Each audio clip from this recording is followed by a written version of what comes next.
Hola, espero que estén muy bien. Hoy nos encontramos nuevamente para abordar otro tema en materia de derecho de las sucesiones.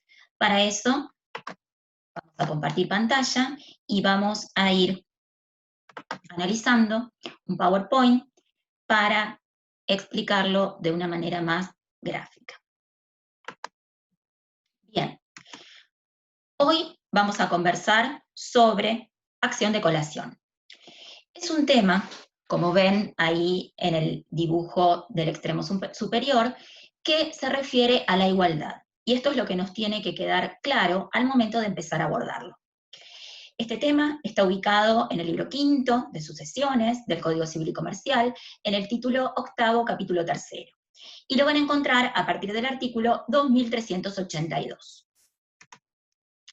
Empezamos con una frase relacionada con la igualdad, según la cual la igualdad no es una opción, sino un derecho. Y es este derecho constitucional y convencional al que venimos haciendo referencia desde que empezamos a hablar del derecho de las familias.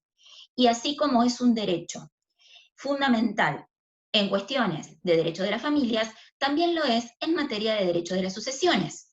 Por eso es que colocamos aquí el signo de igualdad, por eso es que hablamos aquí de la balanza de la justicia, donde tenemos que buscar siempre que se cumpla, que se respete, que se defienda este derecho fundamental. ¿Qué es la acción de colación? ¿De qué vamos a hablar hoy?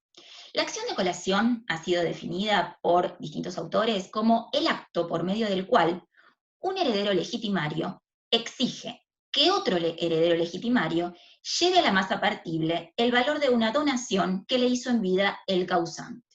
Y vamos a empezar a desmenuzar este concepto para poder comprenderlo.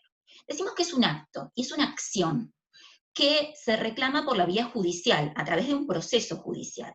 ¿En qué proceso? En el proceso sucesorio, ante el mismo juez de la sucesión, es decir, ante el juez del último domicilio del causante. Recuerden que habíamos hablado de que el proceso sucesorio era un proceso universal, donde regía un fuero de atracción, y todas las acciones vinculadas con el proceso principal iban a tramitar ante el mismo juez del último domicilio del causante. A través de esta acción, un heredero legitimario va a exigir algo a otro heredero legitimario. Vamos a recordar entonces a quiénes llamamos herederos legitimarios. Los herederos legitimarios o forzosos son aquellos, habíamos dicho en la primer clase, que también habían tenido conmigo, que tenían una porción legítima de la cual no se los podía privar. ¿Qué significa esto? Que hay una determinada porción de los bienes del causante que obligatoriamente y por ley van a corresponder a estos herederos legitimarios o forzosos. Y en caso de que se vulnere esa porción, es decir, de que se los prive de ella, van a poder iniciarse acciones para protegerlas. Entonces, hablamos de un heredero legitimario, que tiene derecho a una porción legítima del acervo hereditario, de estos bienes del causante, de la cual no se los puede privar.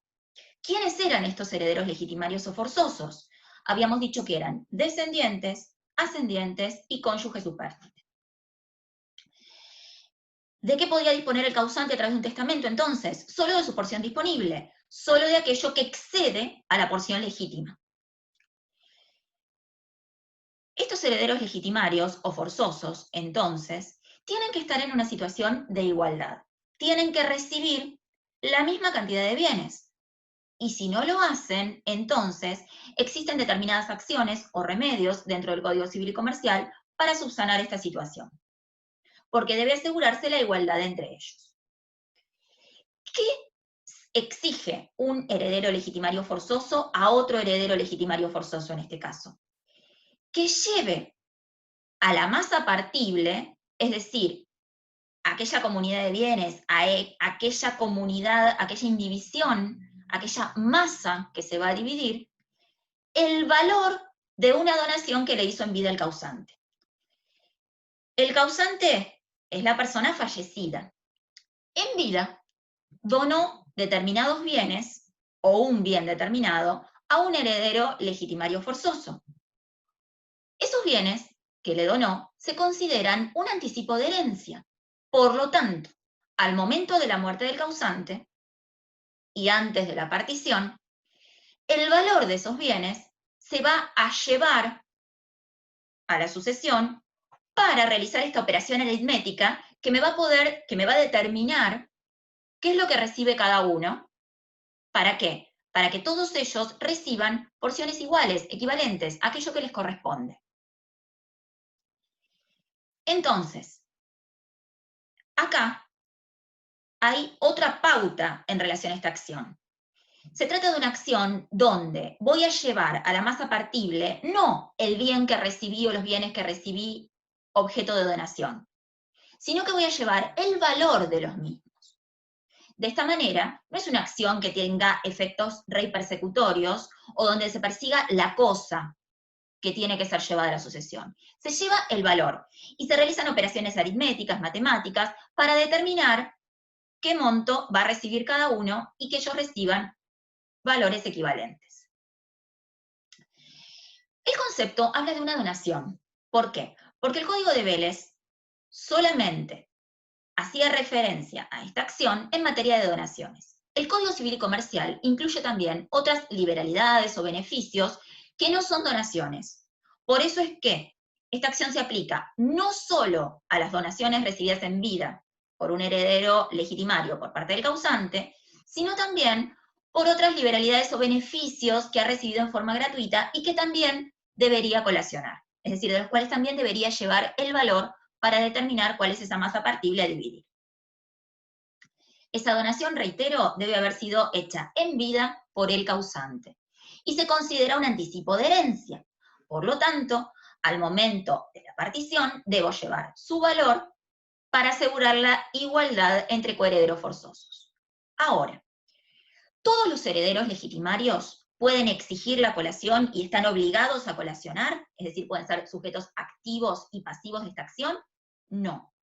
El Código Civil y Comercial solamente otorga legitimación activa y pasiva a los descendientes y al cónyuge supérstite. Quedan fuera de esta acción, entonces, los ascendientes. ¿Por qué quedan fuera de esta acción los ascendientes? Justamente porque se considera que el fundamento de esta acción es que se trata de un anticipo de herencia, es decir, que el causante quiso adelantar esos bienes que iban a recibir en la sucesión para que los recibieran en vida. Al considerarse un anticipo de herencia y ser el orden normal o natural de las cosas, que mueran primero los padres y después los hijos, si yo hago una donación a un ascendiente, no estoy presuponiendo que estoy haciendo un anticipo de herencia. ¿Por qué? Porque la lógica me dice que primero fallece el ascendiente y después el descendiente. Entonces, el fundamento de esta donación o el objetivo de esta donación no es hacer un anticipo de herencia. Y por eso es que los ascendientes quedan fuera de esta acción. No tienen ni legitimación activa ni legitimación pasiva. Aquellos bienes que yo hice en vida a mis padres, por ejemplo, si yo muero antes que ellos no van a tener que colacionar. Porque, reitero, no se presume que es un anticipo de herencia. Este valor se imputa a la porción que corresponde al heredero legitimario que recibió la donación. Es decir, a esa porción, a esa hijuela, a ese lote que va a recibir al momento de la partición. ¿Qué es lo que se imputa? El valor. Voy a hacer cuentas para que todos los herederos legitimarios que suceden al causante reciban lo mismo. Entonces, de lo dicho hasta ahora surge cuál es la finalidad de la acción. Esta acción de colación tiene por finalidad asegurar la igualdad entre los herederos forzosos o legitimarios. Y a su vez, se considera que el causante en vida hizo un anticipo de herencia, un adelanto de lo que iban a recibir después de su muerte, a través de esta donación o de esta liberalidad o de este beneficio que otorga a un descendiente o al cónyuge. Es decir, acá ya no hablo de colaterales ni de herederos forzosos o legitimarios en general, sino solo de descendientes y cónyuge, que son en particular quienes tienen legitimación activa y pasiva en esta acción. Con el Código de Vélez había distintas opiniones. Había grandes discrepancias doctrinarias y jurisprudenciales en relación a estos temas. Y las mismas se fundaban en que Algunos autores consideraban que esta acción era considerada un anticipo de herencia. Por lo tanto, era necesario, para poder iniciarla, haber sido heredero presuntivo al momento en que esa donación se efectuaba. En cambio, otros autores decían que como la acción tendía a lograr la igualdad entre coherederos forzosos, entonces este carácter de heredero forzoso yo tenía que revestirlo, o tenía que tener esta investidura al momento de la apertura de la sucesión, independientemente de que lo fuera o no, en la época de la donación. En la primera postura se enrolaban autores como Borda, en la segunda autores como Zanoni. Y esto dio lugar a un fallo plenario del año 2002, el plenario Espota, por el cual se estableció que en realidad para poder iniciar esta acción, es decir, para ser legitimado, para tener legitimación activa en esta acción, era necesario ser heredero forzoso legitimario al momento en que se efectuó la donación. ¿Por qué? Porque en ese momento yo estaba siendo perjudicada con esa donación.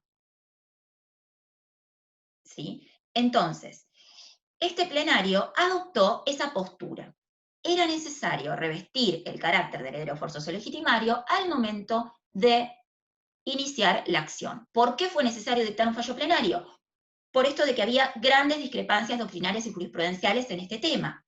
Y esto es lo que hace que sea un tema sumamente interesante, uno de los temas más interesantes de esta materia, porque es lo que nos hace pensar, es lo que nos hace ver que hay distintas interpretaciones y que puede generar dudas acerca de una determinada situación, y escuchando otra postura puedo modificar la que yo ya tenía.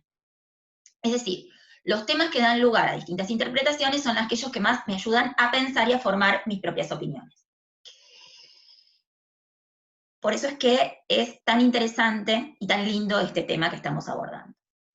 Entonces, ese plenario resolvió la cuestión de la misma manera que la resuelve el Código Civil y Comercial. El Código Civil y Comercial dice que para estar legitimado activamente y para estar legitimado pasivamente en esta acción, es decir, tanto para iniciarla como para ser la persona contra la cual se inicia, es necesario revestir la calidad, la investidura de heredero forzoso legitimario al momento en que se efectuó la donación.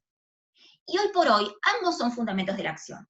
Hoy por hoy no hay dudas de que esta acción tiende a lograr la igualdad entre coherederos, pero que además se considera que el causante quiso realizar con ella un anticipo de herencia. Por lo tanto, ambas finalidades se encuentran aceptadas y son propias de esta acción. En cuanto a las cuestiones procesales, ya dijimos que es una acción que tramita ante el mismo juez que lleva adelante el proceso sucesorio, es decir, ante el juez del último domicilio del causante. Y es una acción que procede a pedido de parte y no de oficio, no opera de pleno derecho, ni tampoco puede hacerse lugar a ella si no ha sido solicitada por alguien que está legitimado para hacerlo. En este caso, un heredero forzoso legitimario, cónyuge o descendientes del causante fallecido. Entonces, solamente va a proceder a pedido de parte. Si nadie la solicita, no hay que colacionar nada. No hay que llevar ningún tipo de valor a la sucesión. Solamente entonces procede a pedido de parte. Y esto implica también que solamente va a beneficiar a aquel que la solicita. Es una acción que, de acuerdo a lo que establece el artículo 2382, rige tanto para la sucesión intestada como para la testamentaria. Recuerden que también en la primera clase que habían visto conmigo, habíamos dicho que una sucesión podía surgir de la ley o bien de un testamento, si es que el causante había dejado un testamento a favor de sus herederos, siempre respetando la legítima establecida por la ley. Puede suceder que en ese testamento se haga referencia a la porción que corresponde a cada uno de los herederos legítimos o establecidos por ley. En este caso, si ellos reciben esta porción y hubo una donación efectuada en vida a uno de ellos, otro puede pedir la acción de colación. Entonces, rige tanto en la sucesión testamentaria como en la intestada. ¿Cuándo puede solicitarse esta acción? A partir de la muerte del causante. No puede iniciar una acción de colación cuando se realiza la donación, sino solo a partir de la apertura de la sucesión, es decir, a partir del fallecimiento del causante, que es recién ahí cuando adquiero esta investidura de la calidad de heredero, que al ser heredero legitimario la adquiero de pleno derecho a partir de la muerte del causante. Y además la tengo que solicitar antes de la partición. Esto también fue objeto de discusiones a lo largo del tiempo, y hay un fallo del 21 de julio de este año en el cual se debatió esta cuestión. Una persona había comprado a los 7 años un campo. Esa persona era hija matrimonial del causante. Y el causante tenía también una hija extramatrimonial, que se presenta en la sucesión y solicita la acción de colación, porque dice, a los 7 años, mi hermana unilateral, no podía adquirir, no tenía dinero para adquirir este terreno, esta hectárea. Entonces fue una donación encubierta que le hizo mi padre para excluirme a mí de este bien en la sucesión. El tema es que ya se había presentado un convenio entre coherederas en cuanto a la partición. Por lo tanto, se discutía si se podía hacer valer o no esta acción luego de haberse presentado el convenio, y además si se podían acumular esta acción de colación a la acción de simulación. ¿Por qué acción de simulación? Porque si bien no se la había iniciado expresamente, yo estaba diciendo que ese terreno que había adquirido esta persona a los 7 años, en realidad no lo había hecho por compraventa, sino a través de una donación simulada. Sino a través de una donación, perdón, que era una compraventa simulada. Entonces, acumulaba a la acción de colación la acción de simulación. Y se hizo lugar a la acción. Se estableció que correspondía hacer lugar a la acción de colación, pese a que se había presentado un convenio de partición previamente. Y algunos jueces de la Cámara de Azul, en este caso, que fue la Cámara que lo resolvió, hacían referencia a que podía suceder que esta situación se hubiera conocido después y por eso no se hubiera planteado antes. Algo importante también es que para que proceda esta acción es necesario que en la sucesión haya varios coherederos, porque si hay un solo heredero, por más que haya recibido bienes donados en vida por el causante, nadie le va a exigir que colacione nada porque no va a ser necesaria lograr ningún tipo de igualdad. Es el único heredero y no va a proceder la acción de colación, porque no tendría sentido. Además, reitero, se trata de una operación aritmética, una operación de valor. No llevo el bien a la sucesión, llevo el valor de ese bien para que todos reciban, para que todos los coherederos en este caso reciban valores similares, iguales. ¿Qué pasa si se excede la porción disponible? Si se excede la porción disponible, yo puedo, si resulté perjudicada, puedo iniciar otra acción, que se denomina acción de reducción, que ya vamos a ver en otra clase. La acción de reducción, a diferencia de la acción de colación, tiende a proteger a la legítima. Es decir, se inicia cuando se está violando esa porción legítima establecida por la ley, de la cual no se puede privar a un heredero forzoso legitimario. Entonces, ese heredero forzoso legitimario puede iniciar esta acción. ¿Contra quién? Contra cualquier persona que haya recibido un bien donado, por ejemplo, por el causante, que esté afectando su porción legítima. Y procede con respecto a las donaciones y con respecto a los legados, que ya vamos a ver también.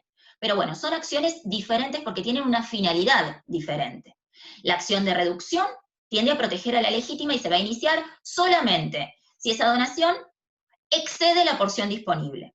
En cambio, la acción de colación es una acción que tiende a asegurar la igualdad de los coherederos forzosos o legitimarios y no se refiere a aquellas sucesiones en las cuales se está violando la legítima.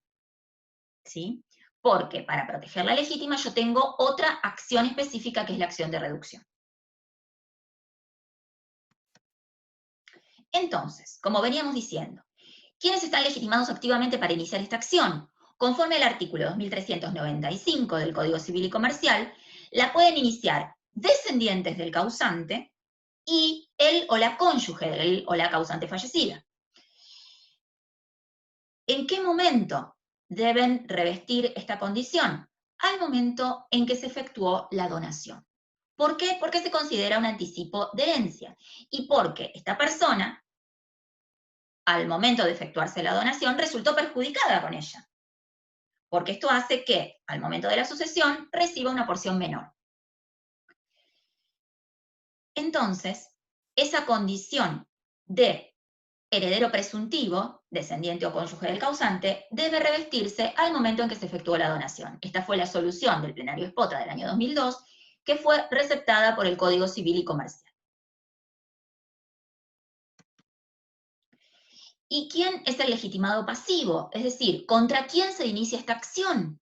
Y esto lo establece expresamente el artículo 2385, el primer artículo que se refiere a la acción de colación. Y establece también que la acción se inicia contra aquellos que eran descendientes del causante al momento de la donación o cónyuge del causante al momento de la donación.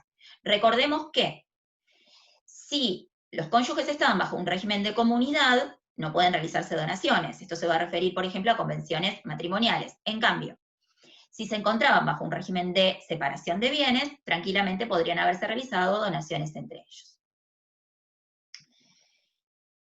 Entonces, es necesario que al momento de efectuarse la donación, esta persona tuviera el carácter de heredero legitimario o forzoso presuntivo.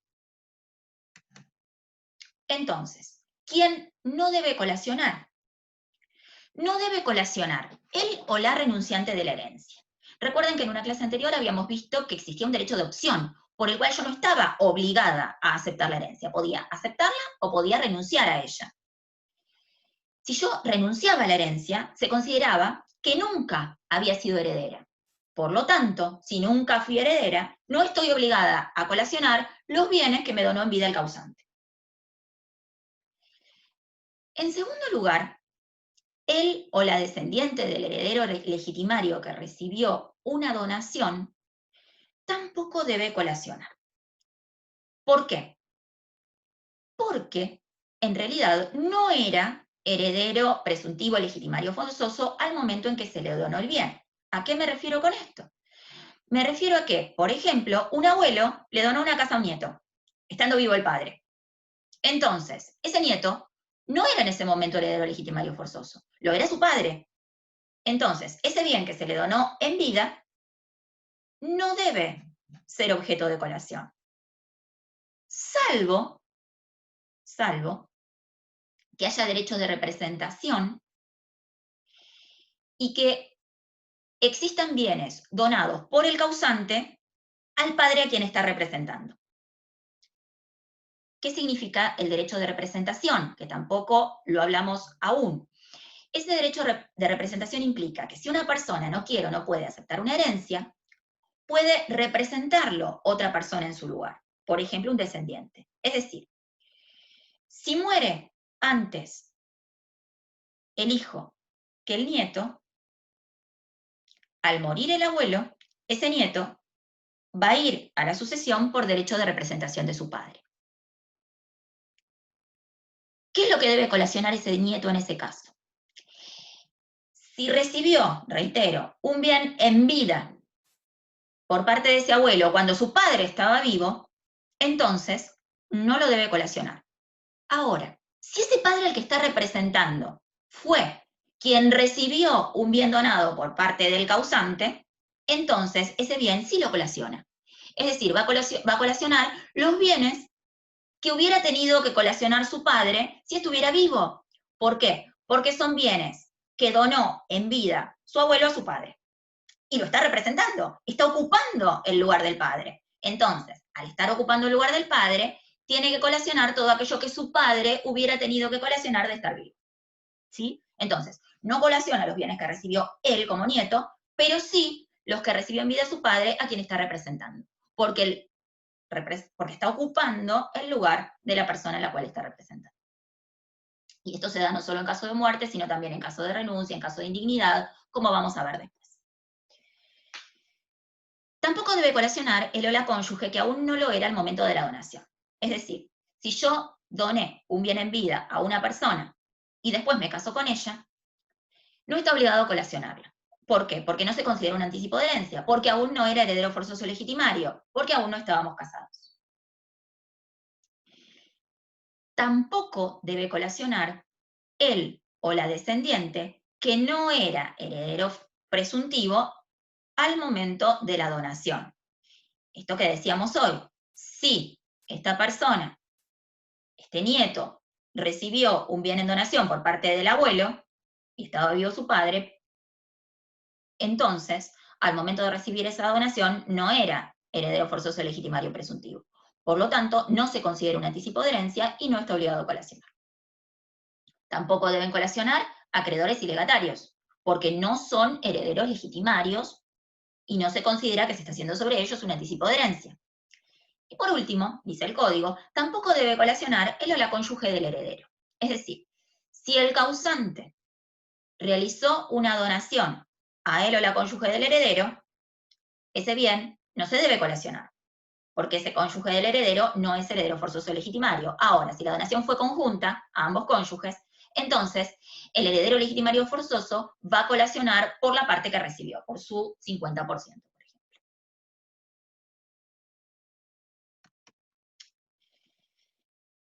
Bien. Y otro tema importante es qué valor se toma al momento de la colación. Esto surge del artículo 2385 y también estaba muy discutido con el código anterior, porque no estaba resuelto en el código de Vélez. Vélez había utilizado distintas fuentes al redactar el código civil y existían algunas contradicciones y algunas dudas al momento de interpretar las normas. Entonces, había autores que decían, tenemos que tomar el valor al momento de la donación. Y otros decían, bueno, no, porque pueden haber transcurrido muchos años después de haberse efectuado esa donación. Y en un país donde no hay una estabilidad económica, donde suele existir una inflación, esto va a ser injusto, porque puede suceder que sea un valor irrisorio si transcurrieron muchos años desde que se efectuó esa donación. Algunos autores decían, bueno, la igualdad de los coherederos debe tenerse en cuenta al momento de la muerte del causante. Por lo tanto, es en ese momento en que muere el causante, el momento de la apertura de la sucesión, en que debo determinar el valor a colacionar. Y otros autores decían, no, en realidad hay que tener en cuenta el valor al momento de la partición, porque también pueden transcurrir muchos años entre la muerte del causante y la partición, que es el momento en el cual voy a realizar las cuentas y voy a adjudicar los lotes, las hijuelas, a cada uno de los coherederos. Entonces es en ese momento en el cual debo tener en cuenta cuál es el valor que voy a utilizar para calcular esa masa partible. Esto fue resuelto por el Código Civil y Comercial. El código establece que el valor a colacionar se determina en la época de la partición según el estado del bien a la época de la donación. ¿Qué significa esto? Significa que yo voy a tomar el valor del bien al momento de la partición. ¿Sí? Justamente por esto, de que no vivimos en un país con estabilidad económica. Por lo tanto, los valores van cambiando, las cosas se desvalorizan. El momento de hacer las cuentas es el momento de la partición. Entonces, voy a tener en cuenta el valor del bien donado en ese momento, pero tengo que tener en cuenta el estado del bien a la época de la donación. ¿A qué me refiero con esto? ¿A qué? Puede suceder que el heredero legitimario que recibió el bien le haya realizado mejoras importantes. Esas mejoras no se van a tener en cuenta para colacionar. ¿Por qué? Porque fueron efectuadas por el heredero legitimario. Solamente voy a tener en cuenta el estado del bien al momento en que se realizó la donación, sin esas mejoras, pero con valores actuales, con valores actualizados al momento de la partición.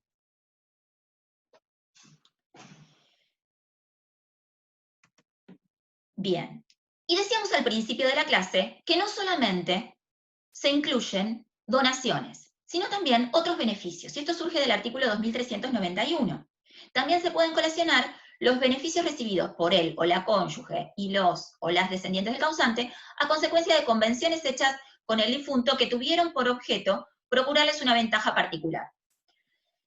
Es decir, otros beneficios que recibieron a título gratuito de parte del causante que no implicaban una donación. Puede ser un usufructo, puede ser un fideicomiso en determinados casos, pueden ser aquellas operaciones que implican una presunción de gratuidad. Por ejemplo, la transmisión de un bien cuando el causante se reservó el usufructo, el uso, la habitación, la renta vitalicia. En este caso se presume que el acto fue gratuito y por lo tanto va a haber que colacionar. Entonces, estos beneficios también pueden ser objeto de acción de colación, y no solamente las donaciones. Y hay otros beneficios que recibí en vida del causante en forma gratuita que están excluidos de la obligación de colacionar. Y estos están mencionados en el artículo 2392. Y se refieren a los gastos de alimentos, de asistencia médica, de educación y capacitación profesional o artística de descendientes, salvo que sean desproporcionados con la fortuna y condición económica del causante, gastos de boda que no excedan lo razonable, presentes de uso, regalos de uso cotidiano, seguros de vida que corresponden al heredero, salvo, dice el artículo, las primas que se pagan. ¿Por qué están excluidos estos beneficios? Porque se relacionan con la solidaridad familiar, con la asistencia, con estos principios que implicaban límites en el derecho de familia, la autonomía de la voluntad, y aquí también establecen límites en el derecho sucesorio. Los gastos de alimentos, de educación de los hijos, son obligaciones legales que surgen de la ley por este deber de asistencia o esta solidaridad familiar. Por lo tanto, quedan fuera de la acción de colación.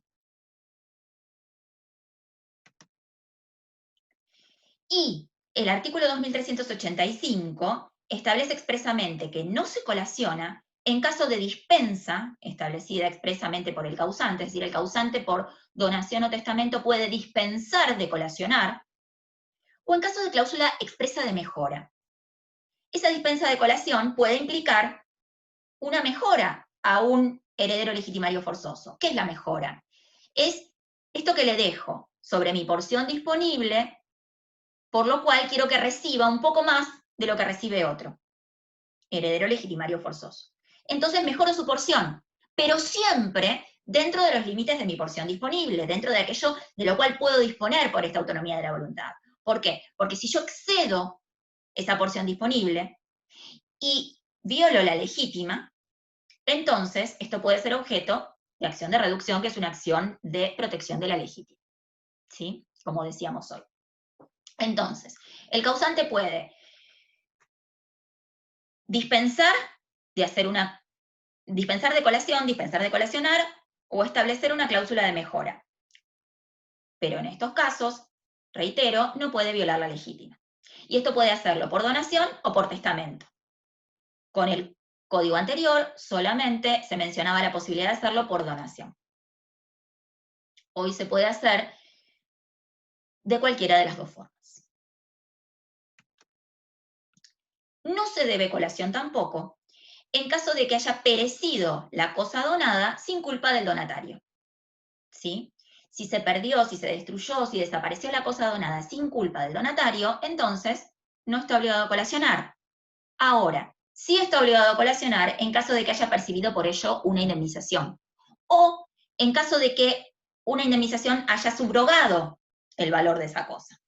Entonces, tiene que colacionar por el monto de esa indemnización que recibió, que es también una liberalidad, un beneficio recibido en vida por el cual se debe esta acción de colación.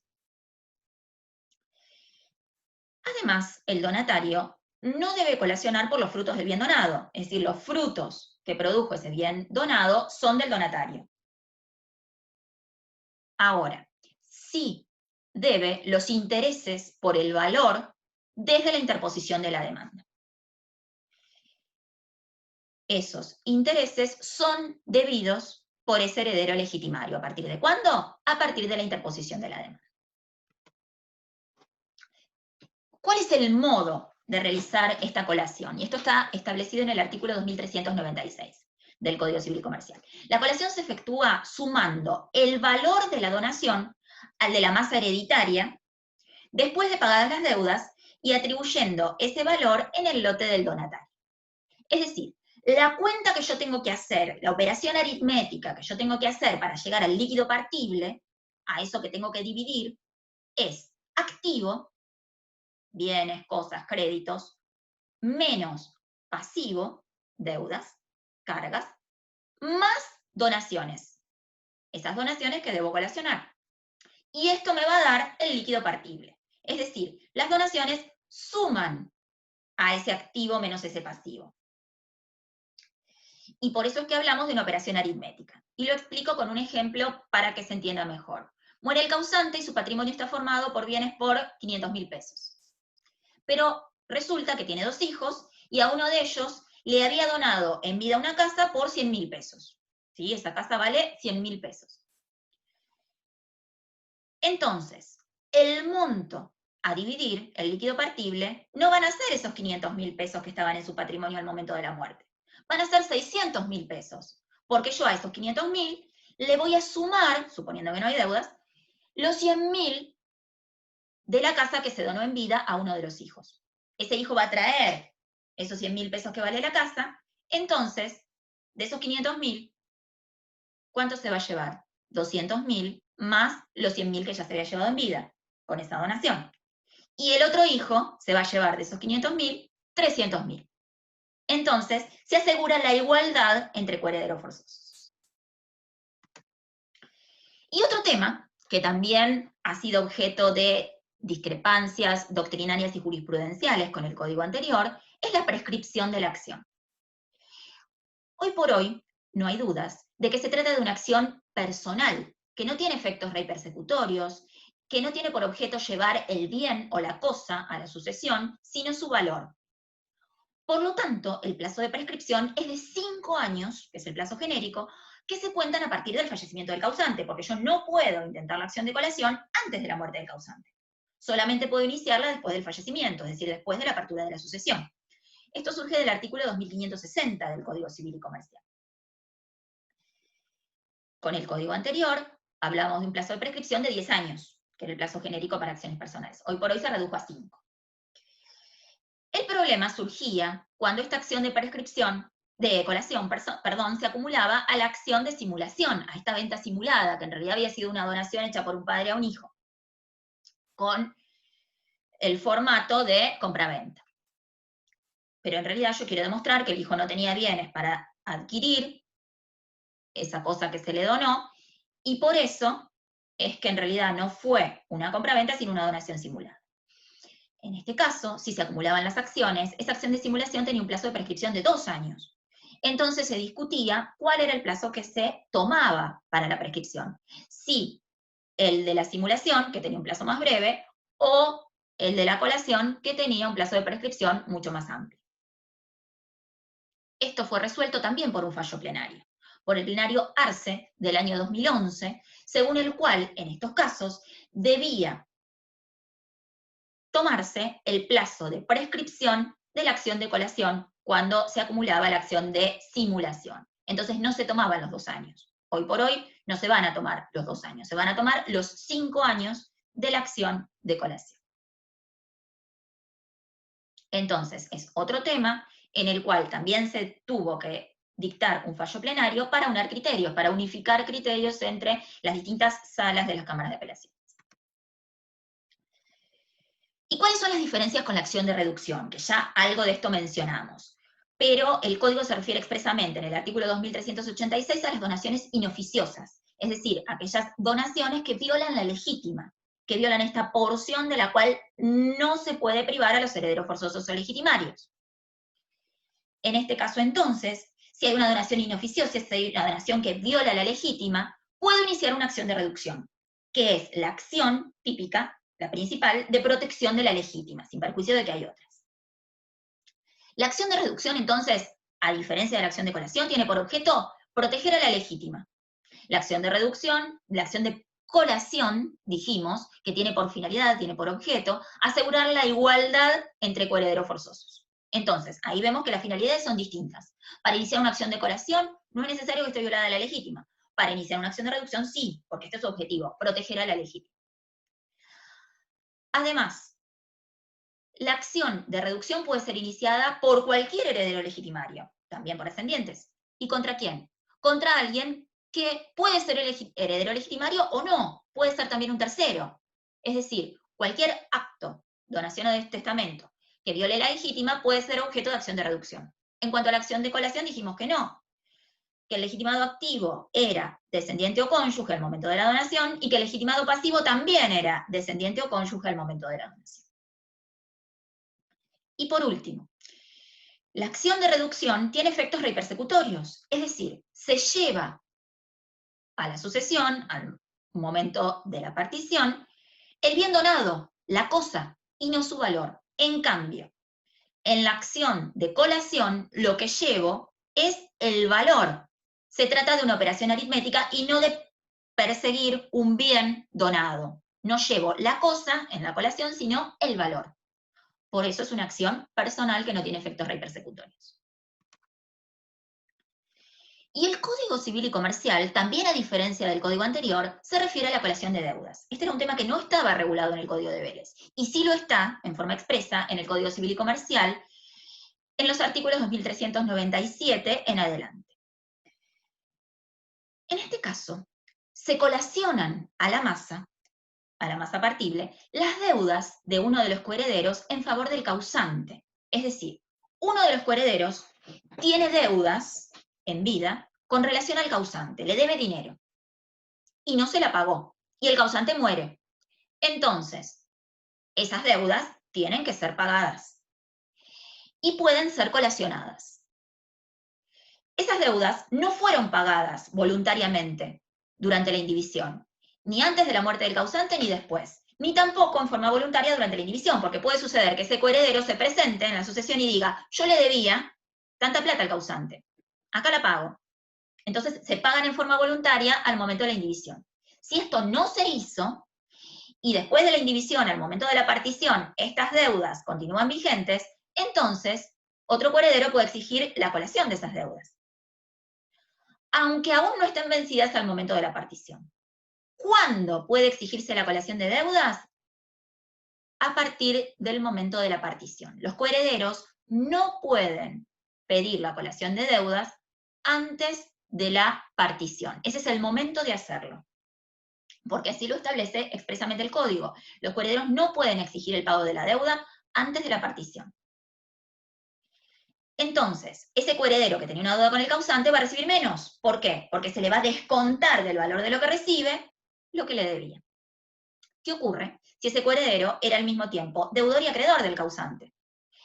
En este caso, puede compensarse la deuda con el crédito. Puede haber compensación, y esto lo permite el artículo 2401 del Código Civil y Comercial. Ahora, si la deuda excede al crédito, es decir, si yo compenso, pero todavía tengo un excedente de deuda, por ese excedente tengo que colacionar, ¿sí? Por la diferencia que hay entre el crédito y la deuda que compensa. ¿Cuál es el modo de la colación de deudas? Esto surge del artículo 2402 del Código. La colación de deudas se hace deduciendo su importe de la porción del deudor, el importe que va a recibir el coheredero legitimario de su porción. Si la excede, debe pagarla en las condiciones y plazos establecidos para la obligación. Es decir, si la deuda es superior a lo que tiene que recibir, tiene que pagar la diferencia. Por lo tanto, y a modo de conclusión, podemos decir que las principales modificaciones que hizo el Código Civil y Comercial en materia de la acción de colación otorgaron una mayor seguridad jurídica a estas cuestiones. Hicieron que grandes dudas que existían en la doctrina y la jurisprudencia fueran subsanadas expresamente por la normativa vigente, en este caso por el Código Civil y Comercial, que aclaró estas cuestiones y brinda, reitero, mayores herramientas a operadores jurídicos al momento de resolver los casos que se plantean, herramientas que hacen que las decisiones puedan ser más uniformes. Entre estas modificaciones podemos mencionar que se aclaró la legitimación activa y pasiva, es decir, que se estableció expresamente en los artículos 2385 y 2395 que tanto los legitimados activos como los pasivos deben ser descendientes y cónyuge, que debían revestir esa calidad al momento de la donación.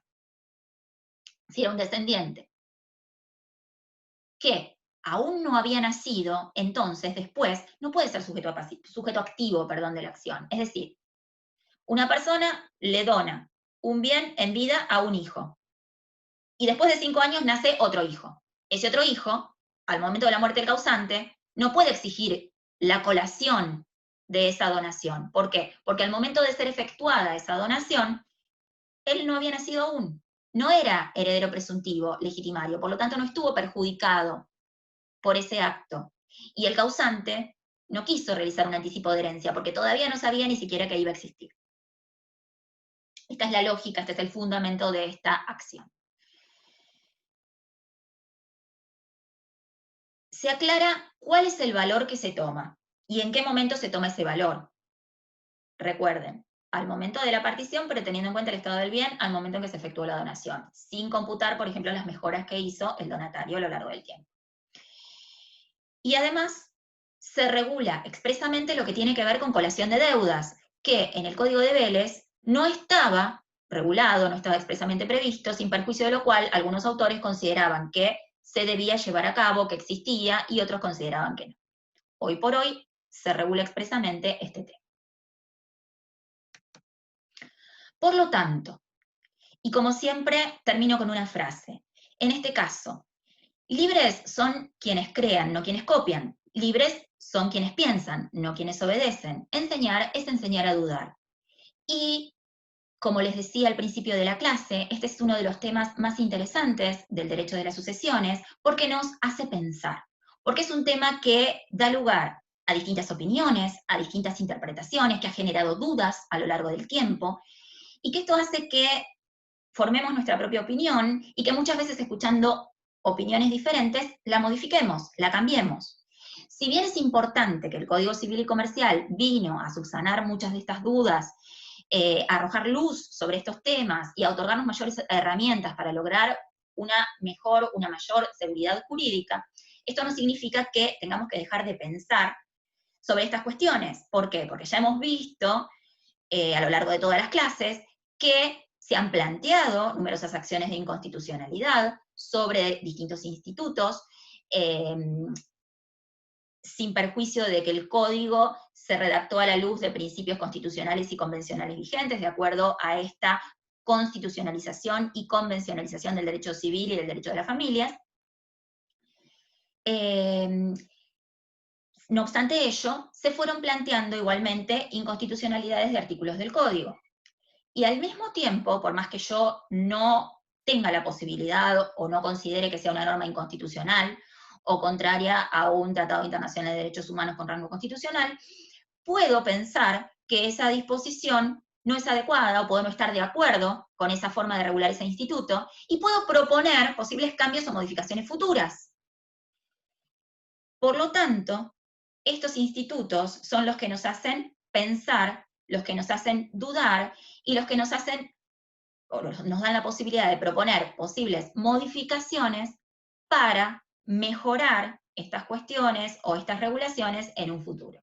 Así que es eso con lo que quiero que se queden, quiero que sigan pensando sobre este instituto y sobre estas cuestiones, reflexionando y que puedan formar sus propias opiniones al respecto. Bueno, muchísimas gracias por haber escuchado hasta acá, por haber llegado al final de la clase, espero que les haya sido útil y ya nos volveremos a encontrar. Adiós.